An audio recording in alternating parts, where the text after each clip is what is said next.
Kyle Brandt speaks to Josh Allen every week on his show, Kyle Brandt's Basement. So, Kyle, you know that quarterback probably better than most in the league. What did you think of that game yesterday? Well, I think he's just absolutely shattered. And I'm sitting here in Buffalo right now. I'm standing in this facility right here, right next to Highmark Stadium. In the next couple hours, the players will be coming in here to clean out their lockers and leave town. It happens really, really fast. And I think yesterday was an interesting study. I was at the whole pregame and I was at the game. As I'm walking in and I'm in this big crowd of people going in to go through and turnstiles and pass their tickets, there's all this camaraderie between Bengals fans and Bills fans. And I heard more than once Bills fans say, you know, if it's not us, I hope it's you guys. This is going to be a great day of football. As I left 3 hours later, the first fan I ran into was wearing one of those giant water buffalo hats, and he looks up and he screams, "Why was I born in this town?" I feel you, man. I hear you. My heart goes out to you. The strangest thing about the loss here for the Bills in this town right now is that there's no overtime discussion today. The defense didn't blow it in 13 seconds. There was no officiating debacle. In fact, the most important couple of calls in the game probably went the Bills' way. Josh Allen was not knocked out of the game. There's none of that.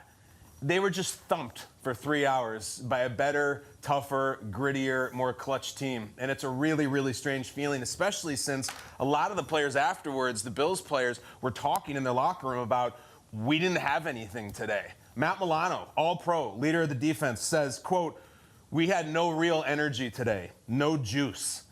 And why? Why? Is it this emotional come-down that we've been waiting for or fearing for weeks since Damar Hamlin? Was that it? Because I don't think you're going to hear the players make that excuse, and I don't think they should. Damar Hamlin was there. He was with family. He's healthy. He's going to be okay. They just didn't show up with any electricity at all. They were beaten soundly. It looked like they would have lost 8 times if they played the Bengals 10. And so all the talk this morning moving forward is there's your classic, we need to fire everybody. There's the our Bills teams under McDermott are becoming Marty Schottenheimer teams that run up good records and they do nothing in the playoffs. There's Josh Allen is James Harden. Like, it's all being said. It's all being talked about. That was a start-to-finish L with no asterisk, no controversy, no rule change from the league in the offseason to make things all better and feel nice and warm inside. Just a terrible, terrible ice-cold L against a team that was way better than them on the biggest day this stadium has seen in 30 years. You nailed it, Kyle. Thank you very much. Kyle's still in Buffalo after being there yesterday to watch it all unfold firsthand. So him speaking on the emotional energy in the building before and after is putting truth out there. All right. What do the rest of us think about the Bills and the way they went out yesterday on the season?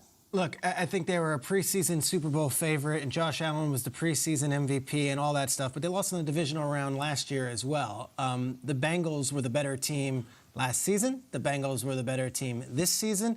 And I think the Bengals were the better team yesterday up and down in every single way. I look at Buffalo, though, and it's like the way they lost was just so defeating if you're a Bills fan. That wasn't a classic showdown with 13 seconds left. Mahomes goes down the field. Like, this was a blowout in your own building. And you start wondering, if not now, when?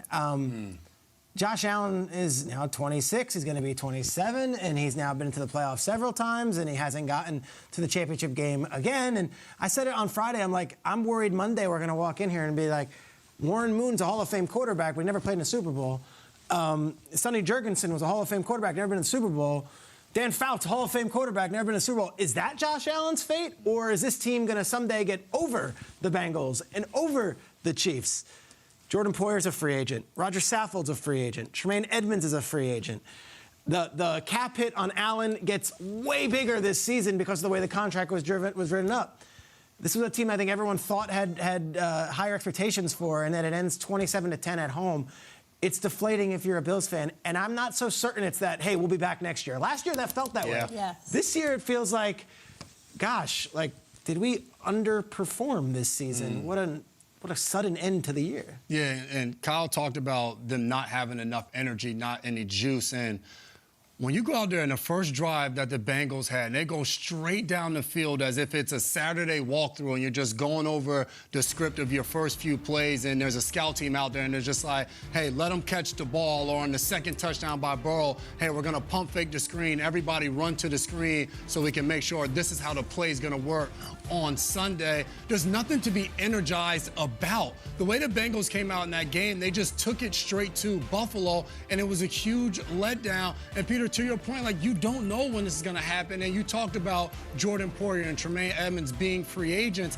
That Buffalo Bills defense struggled yesterday, and you go back to even the wild card division against a third-string Skylar Thompson, and they didn't dominate in that game as well. It was a close one. So a lot of question marks for Buffalo now going into the offseason, a team that we all thought for sure, everybody at the network, we all were saying Buffalo represent the AFC in the Super Bowl, and Joe Burrow's looking like, no, like, I've beaten Mahomes, now I've beaten Allen. Like, I'm the guy. We're the team in the AFC, and they showed it yesterday. Yeah, the Bengals showed up and showed out. I think the Bills losing is not necessarily the story. It's how they lost. It's how the Bengals were able to take it to them.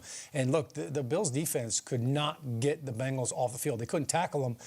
But when all of a sudden the defense is struggling, sometimes offensive players start to press. And I felt like that's what Josh Allen did in this game. All of a sudden you look up and you're down 14-0. It's like, okay, now I got to do something. I got to make something happen. And he was just off. All the throws to Stephon Diggs, the slants, the deep comebacks, the go balls up the sideline, they were just a little bit off. And every single time Josh tried to will this team back into the game, right there, misses Stephon Diggs. There's another one later on in the game up the sideline where he slides into the reporter on the sideline and hits the wall. It was just a little bit off. And I can only put it on, this is the throw I'm talking about right here, or maybe not. I can only put it on the fact that Josh was trying so hard. Like, I've got to make something special happen.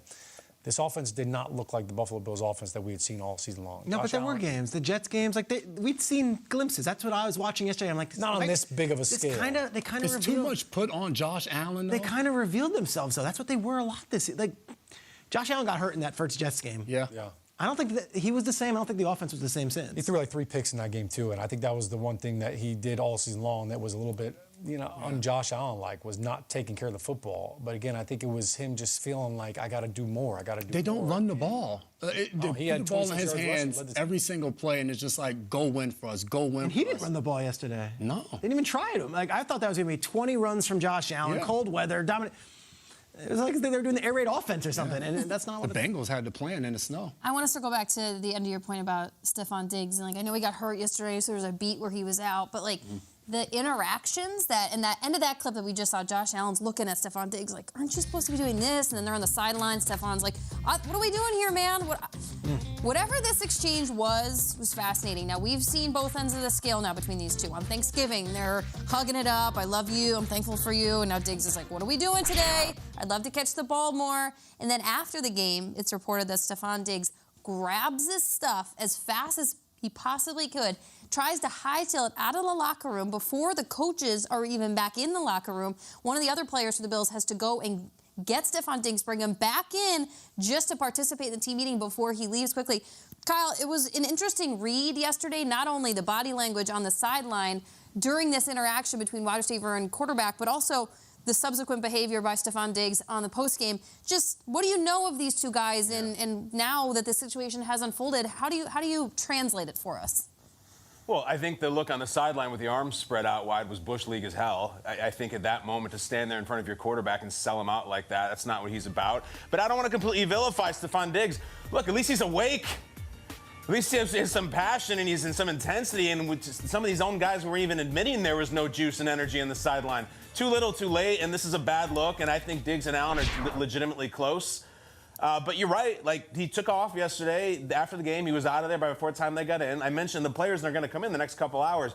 People I'm talking to here don't anticipate that Stephon Diggs will come in. He might already be out of town. He might already be gone. He might have left last night that he's not here. So I don't think this is one of these, like, typical quarterback, wide receiver, adversarial relationships. This is not McNabb and T.O.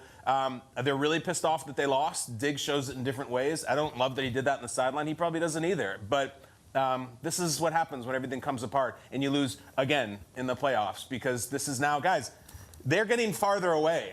It was the title game, and then it was a loss in a divisional, and then it was a bad loss in a divisional. And, you know, it's a Peter's point, like, they didn't lose because Josh threw a bunch of interceptions. He didn't. He threw one at the end when the game was already out of hand. They were just not good enough. So people are frustrated as hell. Diggs is not the only one.